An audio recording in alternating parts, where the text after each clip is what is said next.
امیر حسین خان شجاع الدوله رئیس ایل کردهای زعفرانلو، ملقب به رشید خان، حاکم قوچان در دوران ناصرالدین شاه قاجار. رشید خان لقبی بود که کردهای خراسان به امیر حسین خان داده بودند. در اون دوران به افراد شجاع و دلیر رشید میگفتند. لقب شجاع الدوله هم لقبی بود که ناصرالدین شاه به حاکم شمال خراسان به واسطه خدمات شجاعانه و دلاوریش در برابر تاخت و تاز ازبکان و ترکمنان بهش داده بود. در 1191 خورشیدی در قوچان متولد و در 30 مهر 1272 خورشیدی در نزدیکی فاروژ درگذشت. هنگامی که قرارداد آخال بین ایران و روسیه تجاری نوشته شد، به شجاع الدوله چندین بار دستور داده شد که به سمت فیروزه حرکت کنه و فیروزه رو تحویل بده، اما هر بار رشید خان به بهانه‌ای سر باز می‌کرد. اون که خودش رئیس کردهای ایل زعفرانلو بود، نمیخواست مسکن کردهای شمال خراسان و طایفه جلالی رو تقدیم روس‌ها کنه، اما سرانجام ناصرالدین شاه محمد صادق خان امین نظام فرستاده مخصوص خودش رو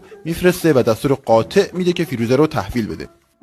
رشید خان با چشمان اشک‌آلود عازم میشه و به نزدیکانش میگه دعا کنید این مأموریت ننگین به سرانجام نرسه، چون واگذاری قسمتی از سرزمین و خاک به بیگانگان واقعا یک ننگ تاریخی و دردناکه. به هر حال یک کاروان از قوچان به سمت فاروژ به راه میفته. تا اونجا با کالسکه میرن. بعد از فاروژ رشید خان هوس اسب سواری میکنه و از کالسکه پیاده میشه و سوار اسب سیاه رنگی میشه که مدتی قبل حکومت مرکزی براش فرستاده بود. بقیه هم به تبعیت از او سوار اسب میشن و به سمت فیروزه راه میفتن. هنوز مسافتی نرفته بودن که نزدیک روستای برزال‌آباد اسب رشید خان و فرستاده شاه که در یک ردیف حرکت میکردن با هم گلاویز میشن. اسب امیر به پشت برمیگرده و رشید خان پاش روی کاپ گیر میکنه و زیر اسب میمونه. با اینکه دکتر از روسیه میارن و دکتر مخصوص خودش هم حضور داشته، تأثیری نمیکنه و روز بعد امیر حسین خان در سن 80 سالگی به دیار باغی شتافت. جنازه او طی تشریفات خاصی به مشهد منتقل و در بارگاه امام رضا در مقبره خانوادگی زعفرانلو به خاک سپرده میشه.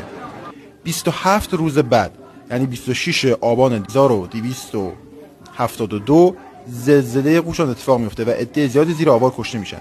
این دو مصیبت باعث سوگواری مردم و سرودن شعری میشه که به شعر رشید خان معروفه.